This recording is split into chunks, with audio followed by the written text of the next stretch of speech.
Assalamualaikum, selamat sore Pak Soleman. Waalaikumsalam, selamat sore. Baik, Pak Soleman tadi disampaikan oleh Kasa bahwa kemungkinan terdeteksi di kedalaman 850 meter.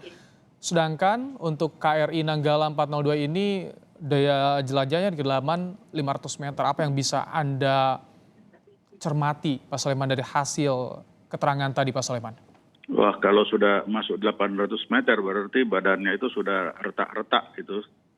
Berarti air sudah masuk ke dalam badan kapal itu.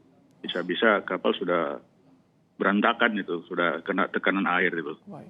Kalau 800 meter. Artinya 850 meter itu tekanan air sangat besar sekali Pak Soleman di sana ya? Ya, betul sekali. Dengan tekanan air yang begitu besar sehingga badan kapal sudah tidak mampu lagi untuk menahannya. Sehingga dia bisa pecah kapalnya. Baik. Kita juga menyoroti soal life support Pak Soleman yang sedih tentu kita mendengarnya tadi pada Sabtu dini hari life supportnya sudah melebihi beberapa jam dari ambang batas life supportnya Pak Soleman. Iya betul, memang maksimumnya untuk oksigennya itu 72 jam. Kalau sekarang sudah lebih dari 72 jam, maka sudah kecil kemungkinannya mereka masih bisa bertahan hidup di dalam itu, kalaupun kapal itu belum pecah.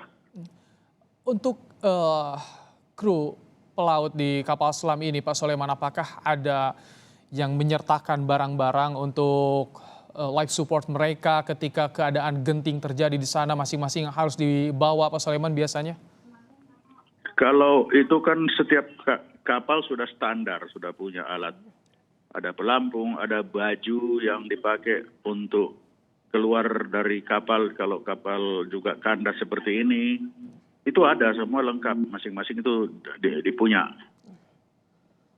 Baik, jadi artinya 72 jam yang kemarin disampaikan itu adalah kalkulasi secara keseluruhan ya, secara akumulasi totalnya Pak Soleman ya? Iya betul, itu sudah total. Khusus untuk oksigen itu sudah maksimum yang bisa bertahan ya itu selama tidak ada penambahan oksigen baru dari luar.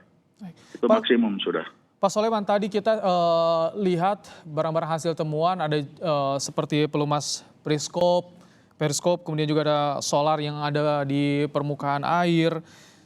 Ada serpihan-serpihan yang tadi disampaikan ini seharusnya melekat pada kapal selam dan ditemukan ini Pak Soleman. Apa yang bisa Anda cermati, apa yang bisa Anda lihat dari hasil temuan ini Pak Soleman?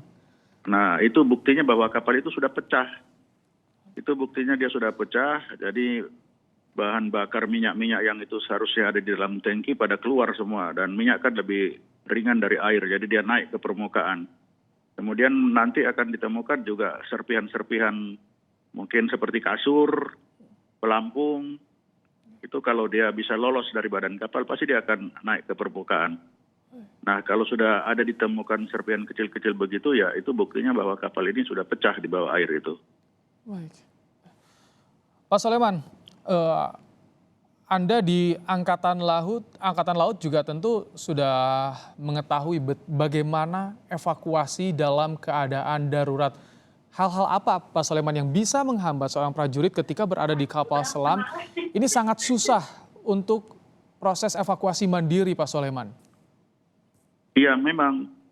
Jadi untuk evakuasi kapal selam seperti ini, kalau anak buah di dalam kapal itu sudah tidak bisa apa-apa, ya susah juga untuk mengevakuasi mereka.